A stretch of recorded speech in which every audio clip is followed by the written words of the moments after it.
kind, dedicated, compassionate, and a driven individual. These are some of the qualities that make him the perfect recipient for this prestigious award. Plus, he is a graduate of our wonderful college. Representative Hudson is very involved in the community. He finds time in his busy schedule to come and visit us at the college and inform us of what is happening in our district and also on the state level. He also participates in numerous community activities such as the National Multiple Sclerosis Society, which help raise awareness and money to find a cure for MS. His dedication to his family, for Jessica, his district, and his country is extraordinary. As a recipient of a Bob Graham Award myself, I understand the honor that it represents. It is my honor to present the Bob Graham Award to Representative Matt Hudson.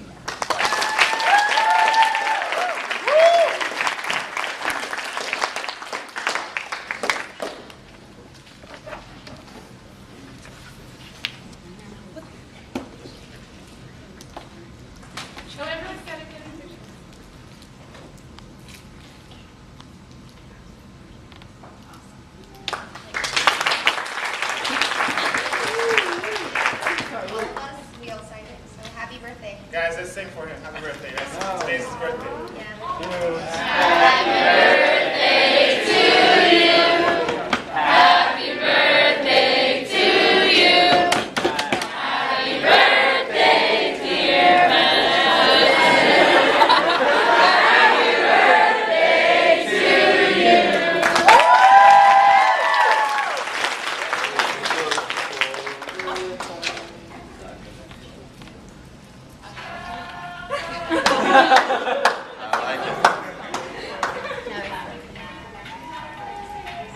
Very good. Thank you.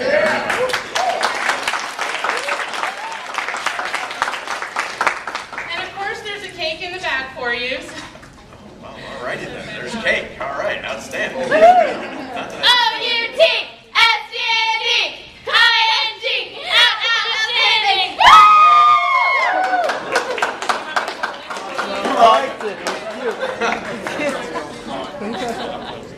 Can you read that?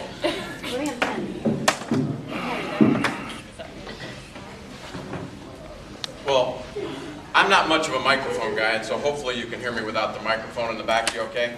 Yeah. Outstanding. Don't do that again, please. I say that a lot. It'll mess up the talk. First of all, I have to tell you that I love what I'm doing. I'm blessed to be able to do what I do.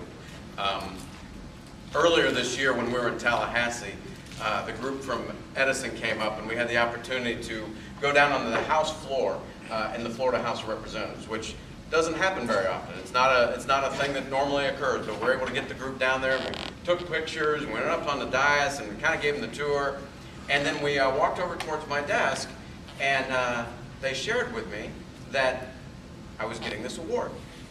And I have to tell you, I was completely blown away. I knew it was coming today, and the nice things that Chris said about me were just over the top, and thank you for that, Chris. And I think you know when we were on the floor of the House how much it meant to me. Well, lo and behold, schedules happen, and my secretary knew, and she didn't tell me, the little sneak. Schedules happen, and so there we were, and I was supposed to go to the Fajiska event and ceremony and all that, and we ended up being in session that day until 2 o'clock in the morning. So that pretty much killed a 7 o'clock event. A little hard to say, excuse me, speaker, I'd like to, yeah, that wasn't gonna work. So I'm very glad we're able to do it today. I kind of feel like I'm home because I'm here. But it's really cool that you're doing a leadership event today as well. And I want to take just a couple minutes and just mention a couple things about leadership, because I think that's really important. When you look around this room, you have to remember that you are in a select group of people. You are already the cream of the crop because you're here. Think about how many people attend one of our great state colleges, And how many people actually participate? And here you sit in a room with your peers wanting to get better. And you're already the cream of the crop. You're already demonstrating leadership. But to me, leadership is a few other things. It's about having a little bit of vision. It's about knowing where you want to go. It's real easy to pick up the morning newspaper or to read your headlines on the internet and be able to make some snap decision as to what happens that day for you as it relates to those issues. But the question becomes, shouldn't you really be proactive and think about where we want to be down the road so that when those daily issues comes up, you're ready for them. You're prepared. Anybody can make a knee-jerk reaction, but it's how you plan for the future that demonstrates whether you're a leader or not. Let me give you a little example. I passed a bill last year in the House. Wasn't a particularly exciting bill. One that was, most people would go, ugh, wow, that's a yawner. Okay, but you know what? We passed it last year and it went into effect this year because it was important for us to look ahead as to where we needed to go to get something done. That's having some vision.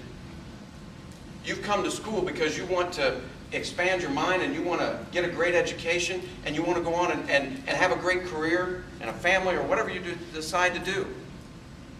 And you're exhibiting your leadership by saying, you know what, I want to be an accounting major, I want to be a nurse, I want to be whatever it is you want to be. Because you're looking ahead. It's about having vision.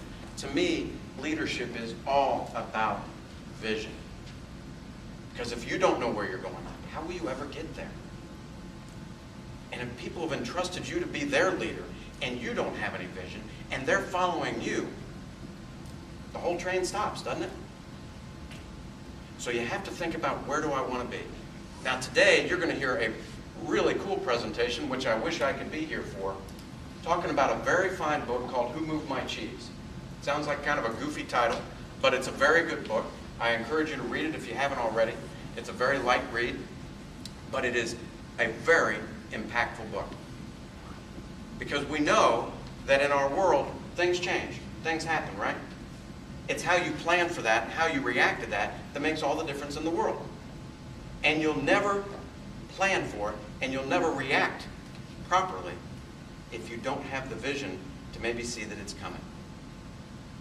And so I challenge each one of you to kind of look inside yourself, look at your strengths, look at your weaknesses. We all have them. My weakness today will be cake, I can assure you. But certainly, everybody has them. You need to do a little bit of self-evaluation and decide, you know what are my strengths? How can I build on those strengths? And what are my weaknesses? How can I take my weakness and turn it into a strength? And from there, you need to do that perpetually. You need to continue to self-evaluate. One last little story about leadership, and I'll let it go. And it's kind of an odd thing and maybe a weird analogy. But everybody is familiar with Walmart. Everybody is familiar with Sears, correct? Correct. 2 decades ago, the largest merchant in the world was Sears. Largest merchant in the world. And Sears said, you know what, we're number one. We've been number one since the 1800s. We're doing everything the way we've always done it, and it's working out just fine. And you know what? We're going to stay there. That's what we're going to do. We're going to do the same thing we've been doing over and over and over again. Well, somewhere along the line, they forgot about the fact that there might be other people that might want to sell the same stuff that they do. And oh, by the way, we have an internet. They kind of missed that little phenomenon somewhere along the way because they completely lacked vision. And so today, the largest merchant on the planet is Walmart. And Sears isn't even second. They're not even third. Because they lack the vision. And I can tell you, if you lack the vision, you can't lead. If you lack the vision, you'll never lead. And if you're not proactive, when that train leaves the station, you won't be on it. And you will be trying to chase it down the tracks. And that is the wrong place for you to be. In school and in life.